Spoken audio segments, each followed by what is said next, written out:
Tips for pet owners selling their homes. Um, Get a lot of folks that we work for or come across these days have pets. So here's some tips that we're going to go over with you today and give you a little insight on what it's like from our perspective a little bit.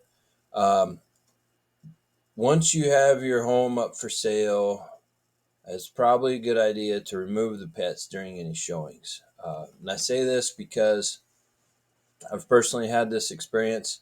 Homeowners say, "Oh, my dog, he's fine. He's super gentle. Dot to dot to die. It wouldn't hurt a hair on anybody."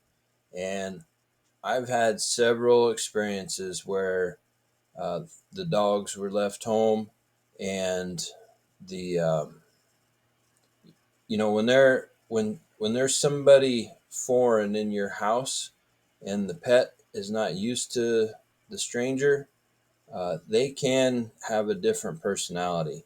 I've been cornered by the dogs. You know, there was one time I can remember I didn't think I was going to get out of the house with my clothes on me. Like, that dog had me in a corner and by all rights could have just tore me in two. Um, I've cats, cats are usually pretty skittish. And then, we've had homeowners leave notes. Make sure cat doesn't go in this room. Make sure cat doesn't escape outside. All these instructions, well, these all become distractions, right? Whether it's the dog that pins you in the corner or the dog that's out in the backyard and you can't, like, this one's this happens all the time. The homeowner leaves the dog in the backyard, and then pretty soon he wants in the house, or he's mad that you're in the house and super aggressive and barking the whole time. And one, you can't get to the backyard to view the back of the house, enjoy the back of the yard, see what kind of the surroundings are. um, the barking, oh my gosh, so distracting. Like, you want to ruin a showing, just leave your dog at home. Um, all of these things that I'm mentioning to you are distractions, all of which, one, will deter the buyer permanently from even making an offer or being interested in your property, or two, they're going to remember these negative actions, and that will bleed over into how they participate with you negotiating in an offer. So maybe we get the offer, but you're not happy with it, like certain terms of it you're not happy with. Well, some of it could be based back to the interactions that the buyer had at your home with the pets. And sometimes this is consciously, other times this is a subconscious reaction. You just never know. Um, I've had interactions with snakes. You want to, like this one, if you can't take the snake with you, cover it up and put it in a place we're not going to find it. Like, freak most people out. Come on. Same way with other exotic animals.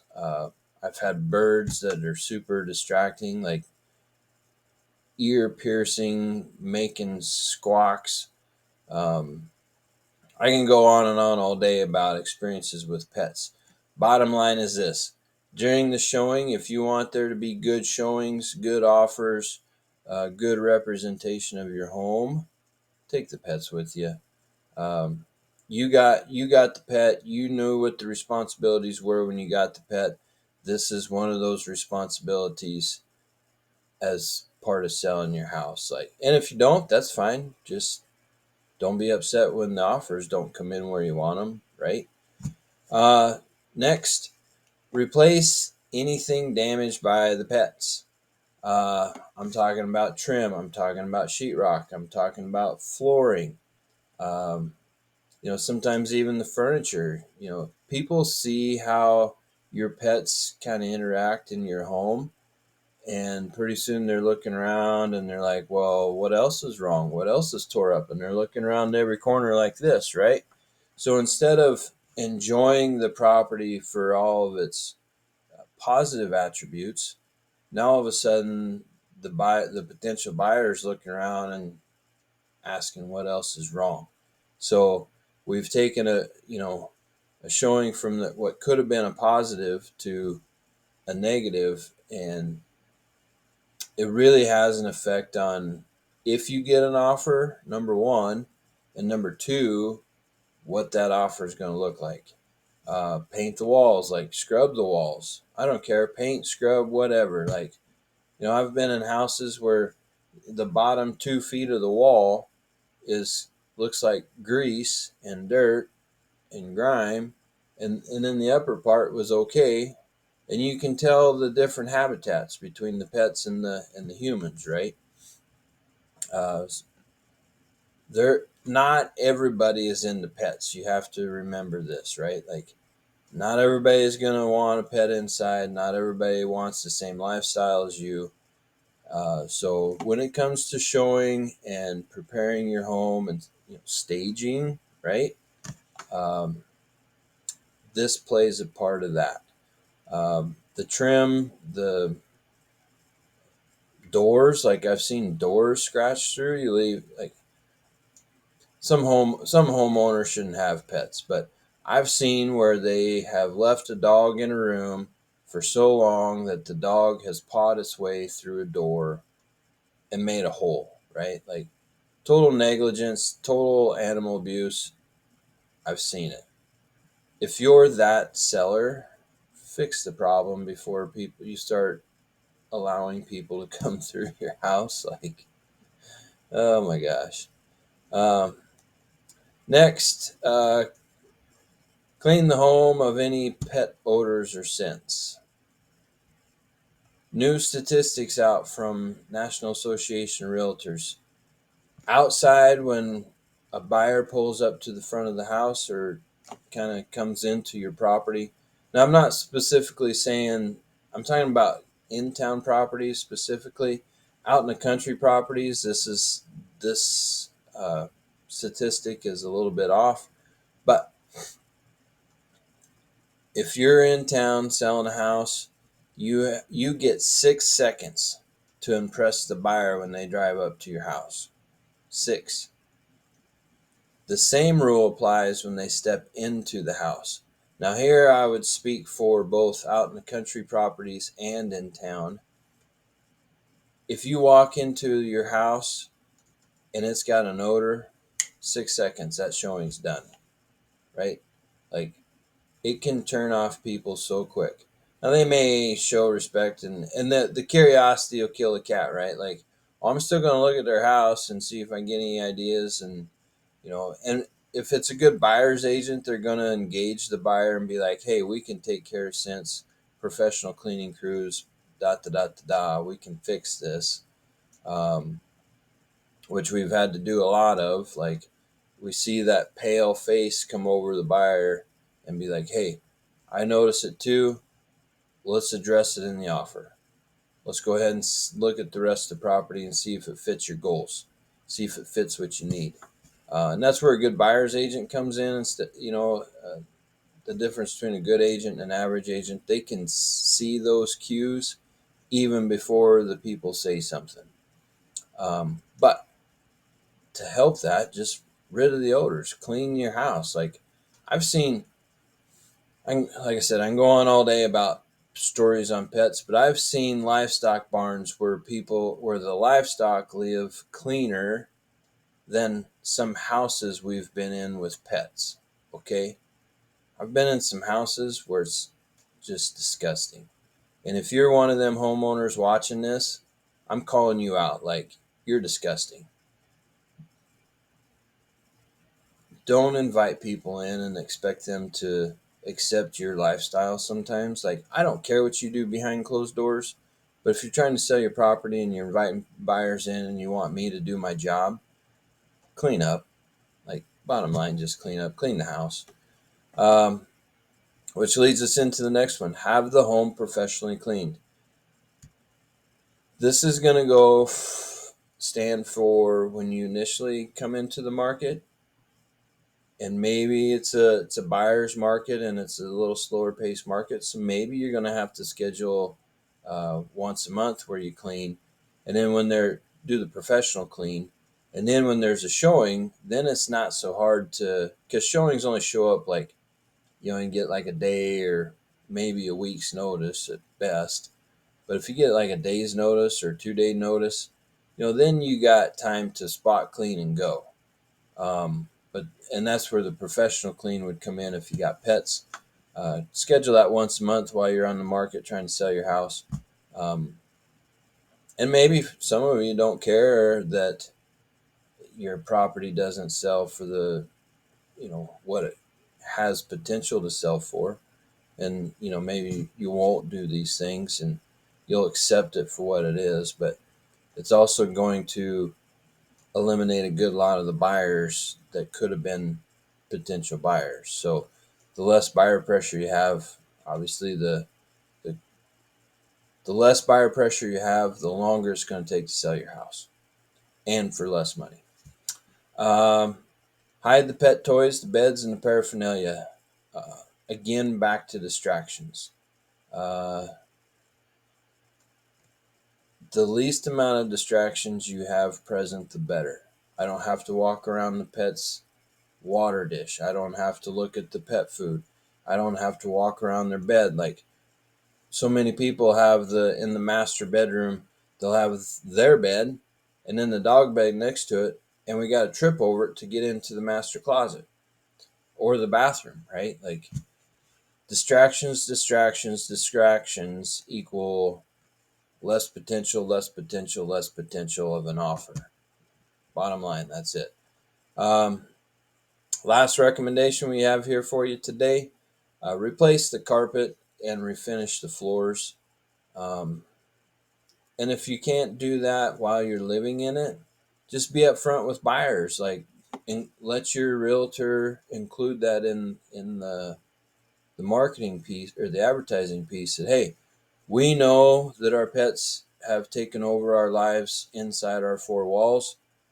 We're willing to um, compensate the buyer for that at closing, because we're not going to be able to do this while we're living in it. But when we get our furniture out and get all of our personal belongings out, we can, you can escrow money. You can do it. Have the contractors lined up to come in right before closing and do repairs.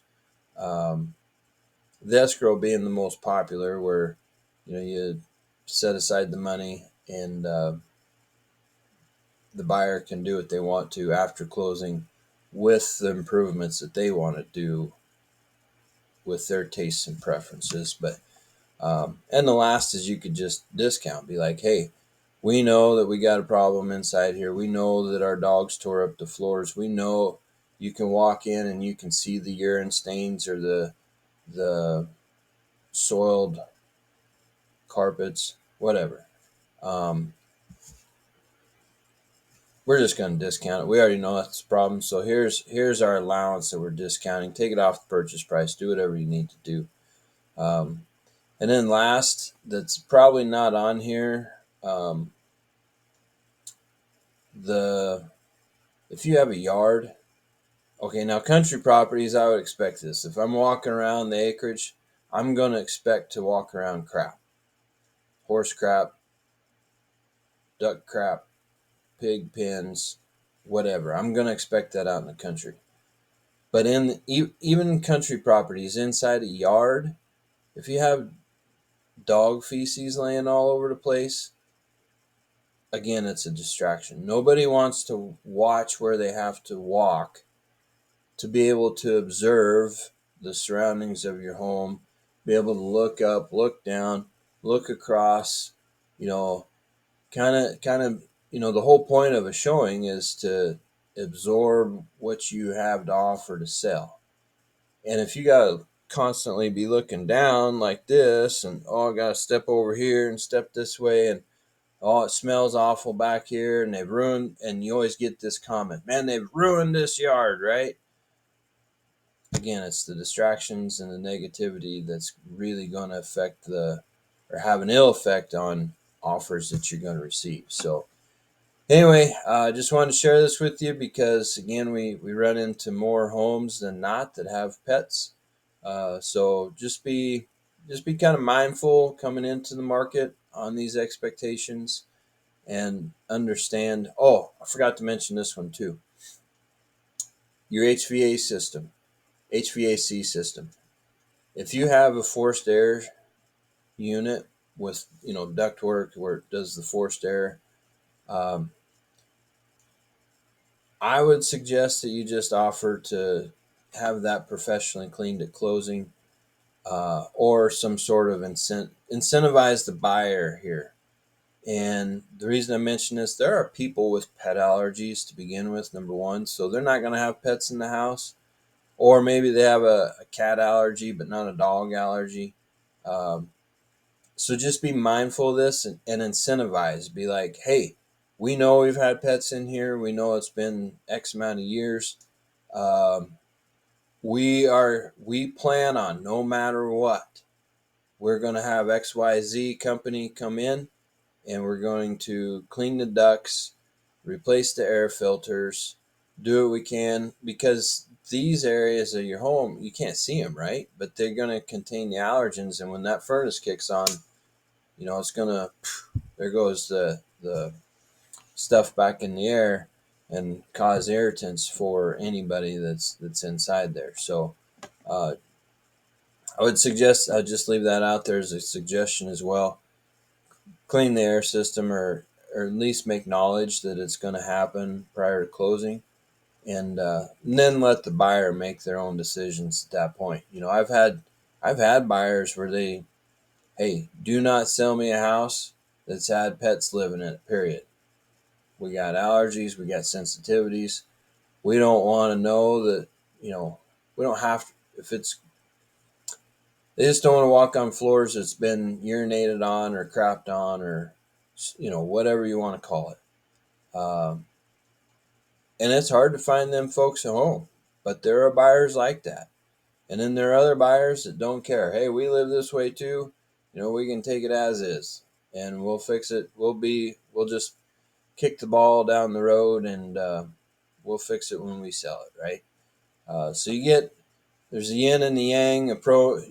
Things go both ways, and you just got to be mindful of these things coming into the marketplace. So anyway, hope these tips help out, and I don't mean to be picking on homeowners, specifically in the negative fashion, but I think it's worth having the conversation of these things happen, these conversations surface, these distractions occur during the showing of your property, and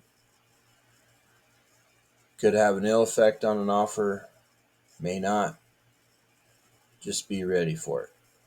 Anyway, thanks for being a subscriber. Catch you on the next video. Oh, if you got any stories to share, or questions, drop them in the comment section and we'll address them. Talk to you later.